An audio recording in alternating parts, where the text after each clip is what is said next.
What? So, apparently you guys like D&D. Me too. So I've decided to devote a video to the campaign that short came from. Let's jump right in. The campaign, called Era of Fire, is a gunsmoke spaghetti western campaign with heavy fantasy elements.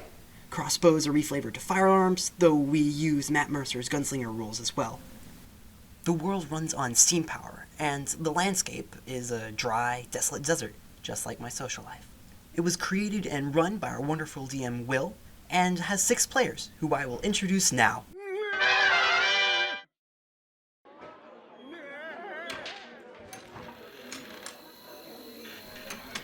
Let's start with Doris. He's a Storm Herald barbarian who works as a Clearwater Tavern's barkeep.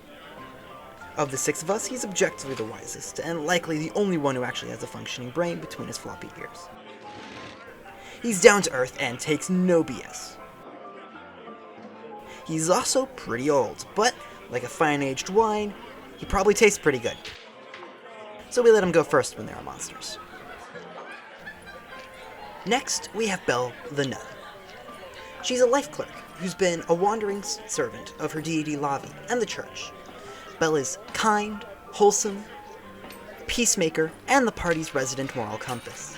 But don't let that fool you. Belle has the capacity to knock the ever-living snot out of you if she's pushed too far. Next up, on the left, we have Grayson. Grayson is our Leonin gunslinger, as well as local bounty hunter and private investigator. He goes through milk shots faster than ammunition, and tends to make semi-good decisions. Mostly, we hope. The one on the right is my character, Cerulean. Cerulean is a blue dragonborn artificer, as well as an inventor, but not necessarily, well, a good one. Destruction tends to follow him, but it's not malicious, so he has a confused innocence when people get angry at him for it. Ah yes, over there is Animus. He is our changeling, well, wizard. Animus is an astronomer and spellcaster. He's a pretty lax person who doesn't care what people think of him. He's also devoted frenemies with Doris, who can't stand the sight of him. Finally, we have Estelle. Estelle is our human rogue, who's also socially anxious. Legitimately, whenever she has to meet a new person, she has to roll for social anxiety, and if she gets a 1, she cannot talk to them. We also discovered that only Doris pays taxes. Anyways, after some early conversations, shenanigans, and minor property damage, things suddenly got interesting. Hey, excuse me, pardon me. Out of the way, pardon me. Hey, Doris, I just had a question. I was hoping maybe I could get a job here. I know I'm not exactly qualified or have experience, but I don't know, maybe I just thought it was a good idea. I haven't blown anything up. Cerulean.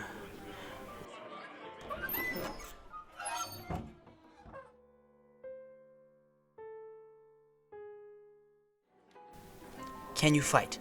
What? You heard me. Can you fight? If it comes down to it, can you hold your own? I mean, I guess I could. I've got some tricks, but what does that have to do with... The name's Shale Silverstein, the greatest bandit south of Galilee, and this is a robbery. No one moved a muscle. Everyone tense. Excuse me, but I am in the middle of a job interview. You can't just interrupt me like that.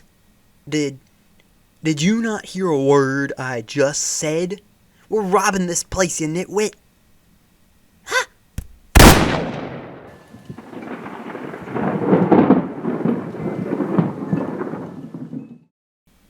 Immediately, a fight began inside the Clearwater Tavern. While we fought Shell, a separate bandit had wandered in, grabbed whatever he could, and bolted from the door.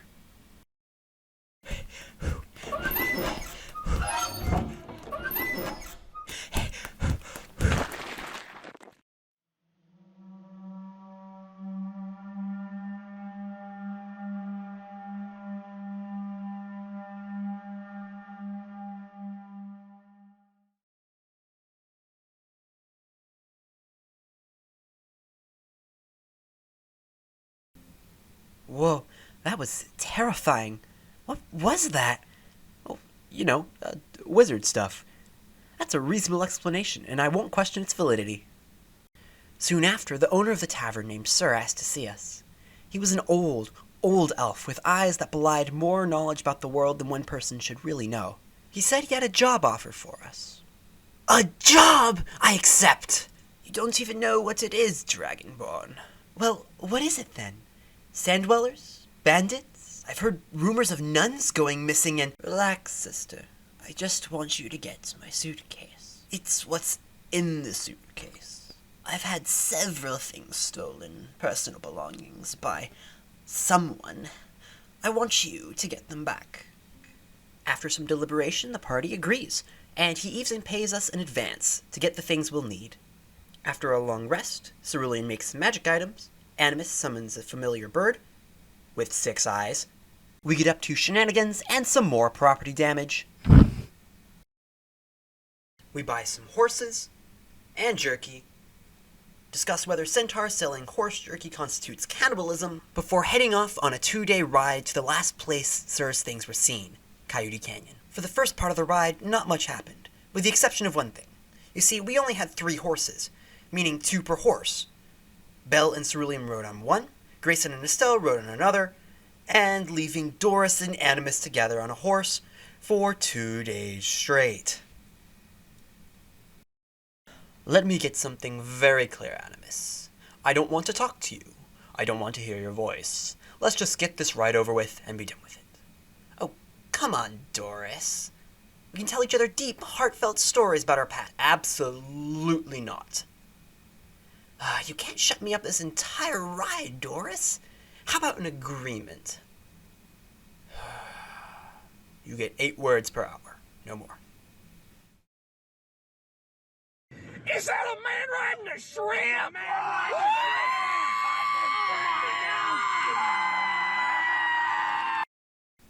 The trek continued, with the 2 biggest things being 2 bullets jumping us, which we dealt with soundly, but also used precious spell slots in the process.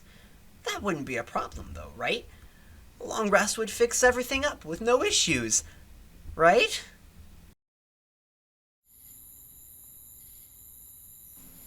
We were taking a long rest. Doris was on first watch with Animus of all people, when something caught his eye. A shrub crossed the road shaking in the wind. But there was no wind. Doris walked across the road, his hammer in his hand, wary.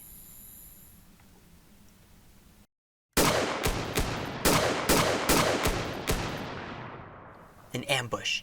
Doris was dropped instantly by dark dwarves hiding in the bushes. The shots woke the rest of the party, and a battle quickly followed. Resident healer Bell quickly healed Doris, who used his last rage and started crushing Duergar left and right. Cerulean activated Spitfire, his arcane cannon, and Estelle finally discovered she could sneak attack, with Grayson and Animus using whatever they had left to fight. Seeing a sudden shift in power, the Duergar brought out their own ace, growing to a huge size. The battle was harsh, especially at limited resources, but the only reason we were standing was due to Bell's mass healing powers. Suddenly, the target of the Duergar changed. They saw Belle the nun and charged her, knocking her unconscious, grappling her, and turning invisible and fleeing. Cerulean had 1 spell slot left, and only one thing that could save them, Fairy Fire, which would reveal invisible opponents in its area. But he didn't know where they were. All he could do was hope, guess, and pray he caught Belle's captor in the spell. He took a deep breath in and cast the spell to where he believed the captors had run to. With a flash, it lit up the night in bright colors of the fairy fire.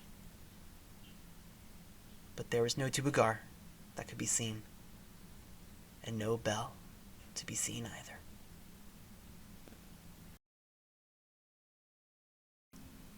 Thank you so much for watching. This took me nearly 4 or 5 months of work just by myself, so I'd really appreciate a subscription if you're willing. I'd love to continue this series and see where it goes. Thanks!